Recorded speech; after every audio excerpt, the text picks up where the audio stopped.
My name is Delila Brooks, and I'm here at Fort DuPont Park in Southeast Washington, D.C. This here is my community garden plot. It's been a little bit neglected for, I would say, this season. However, I do have another plot, and I actually have a home space which I'm gardening in. But next time we'll talk a little bit more about my plot. But today, I want to talk about, in a social distancing climate, during a pandemic, how can people be successful at gardening? And according to the CDC, there are a number of fields that connect people to gardening.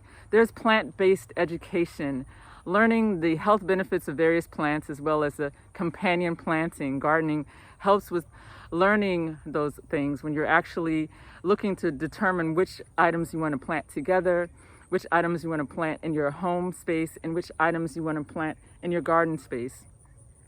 It helps with health and wellness, the benefits engaged in movement associated with gardening that offer a particular result, both short-term and long-term. For example, you're stretching and reaching as you're harvesting, you're stretching and squatting when you're weeding, and you're stretching and bending down when you're weeding or seed planting. This engages the body, the mind, and the heart in various ways, and it helps with your overall wellness. And it feels good when you're actually growing something that you're able to prepare in your own kitchen, and that you can feed your family knowing that your two hands took part in creating this meal for your family. Environmental stewardship, and how this thing called gardening, helps an individuals connect to community by sharing with their community members the benefits of gardening, the benefits of planting flowers, because gardening isn't all about harvesting food you can eat, but sometimes it's planting things that you want to see with your eyes, that make your eyes smile and your heart feel bigger. And sometimes that's just a variety of flowers, a variety of colors that you can then clip and then bring into your own home and bring those beautiful remembrances of inside into your home. There's also responsible home gardening, and that's when you actually are gardening in your home. You have to identify a proper space for light, temperature, and watering overflow. So if you have outdoor space, whether it be a balcony or backyard space or front yard space, and if you don't have either of those, if you have an indoor space with proper lighting and proper temperature and proper support for watering overflow, then there is an opportunity for you to garden. Today we're going to talk with my niece, who is a first-time gardener from this past season. She's going to share with you her gardening experience, and I hope you all enjoy this piece.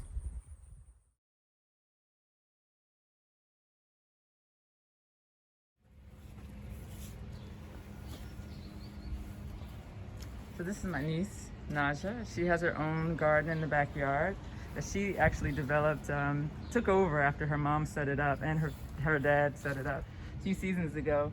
And it looks like this season has done very well for them. This is the second kind of crop. Or why don't you just tell us about, your gardening experience?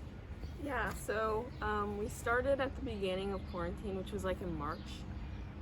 And we planted a lot of stuff. I know it's definitely been a learning process. It's my first time gardening.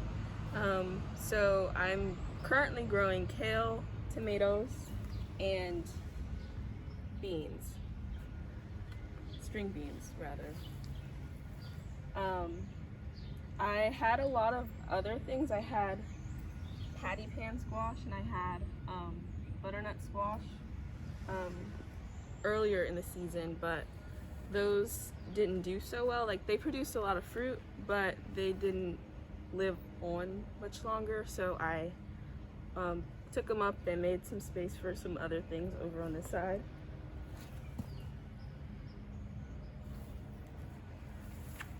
So tell us a little bit about the benefits that this garden has offered you. For one, it's been really good for my mental health.